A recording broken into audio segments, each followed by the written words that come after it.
When you started talking about the fact that it was the pollution that caused, I guess, the virus spreading, and maybe you can tell me more specifically about what you mean by that. I mean, how do people react? Because that's not the narrative that we're being told on our governments. I'm sure if we said this right now on YouTube, I'd be censored. You know, when you start putting these ideas out there, well, first of all, what did people say initially? And second of all, have people started to come around and started to listen to more of your ideas?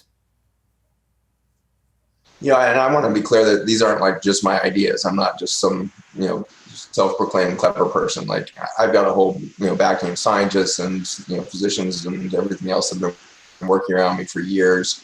And we are just one of many groups around the world that are really working to understand the role of soil, water, and air systems in human biology. We happen to be focused on the microbiome, which is the bacteria and the fungi and all of these organisms. And when we started this, mission 10 years ago, it was crickets. I actually was still at the University of Virginia at the time, and I did one big, keynote talk there that had the word healing in it, and nobody showed up. And, it's like, but the following month I did one called cancer, and it was packed.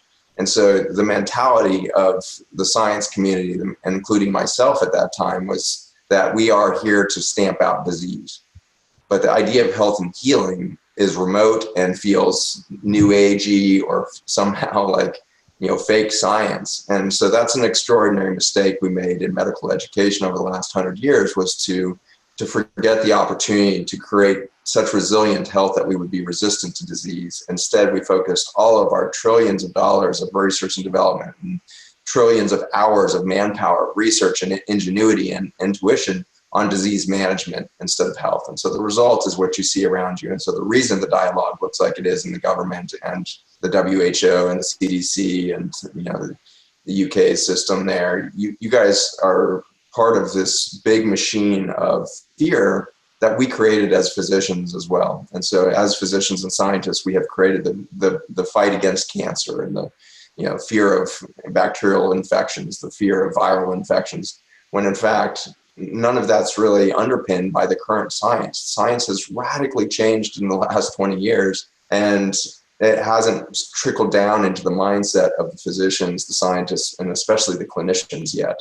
And so generally, we expect that to take 20 to 30 years to make a transition. But this has been such a radical shift that's come through our understanding of genomics and our ability to look at genomic sequencing of nature, that we're starting to realize we were wrong. We're not at the center of the earth. And this is very much akin to that moment when in the 1600s, the telescope would prove that we were not at the center of the universe. We thought in 1605, we thought the earth was flat and, sat in the middle of the universe, and it kind of came around us. And back in the Greek, Pythagoras, there was a theory that it was a round planet, but it was still a theory 2,000 years ago. And by 1600 years later, it hadn't really changed. There were still a lot of people that saw it as a flat earth, and today we still have flat earth society.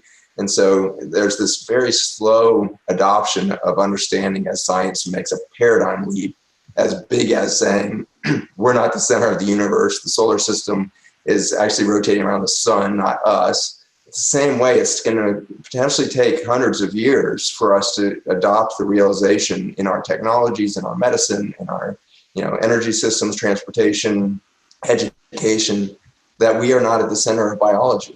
We are the result of biology. We are actually like this distant, long-laid sequelae or symptom of biology on Earth. The intelligence that we see the human capacity reaching is the result of billions of years of biologic progress. And that biologic progress has been accelerated, in fact, by biologic collapse. And that's why Hubei was such a predictable incident. And that when you see extinction level stress, and to find that, you want to find disruption of soil, water, and air. Disrupt soil, water, and air systems, you're now pushing extinction event fast. And nowhere do we have that happening in the world faster than Central China. And so Central China has managed to adopt Western farming practices that has accelerated the death of soil there worse than anywhere else. And then Beijing and all of its energy and transportation has pushed an enormous amount of air pollution down into Hubei. And so you have this perfect toxic stew of dead and dying soils, the largest pork antibiotic, production system in the world, coupled with this air pollution. And so you're killing soil, water, and air in a single place. And when you do that, the response is adaptation. And biology goes into an explosive effort to find loopholes, to find alternative biologic pathways to avoid the toxicity, to try not to go extinct.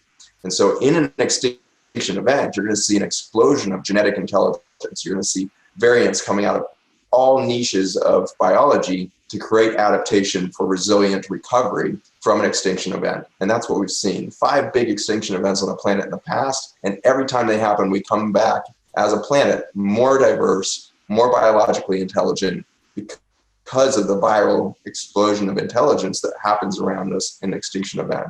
And so this coronavirus and any naturally occurring virus is actually an adaptation event towards the next opportunity for explosion of life on Earth. And because we're only halfway through this extinction event, I'm excited to imagine that we could stop our behavior, realign, and witness an explosion of biologic diversity, biologic resilience on this planet that's never been witnessed in 4 billion years. It could be really explosively exciting.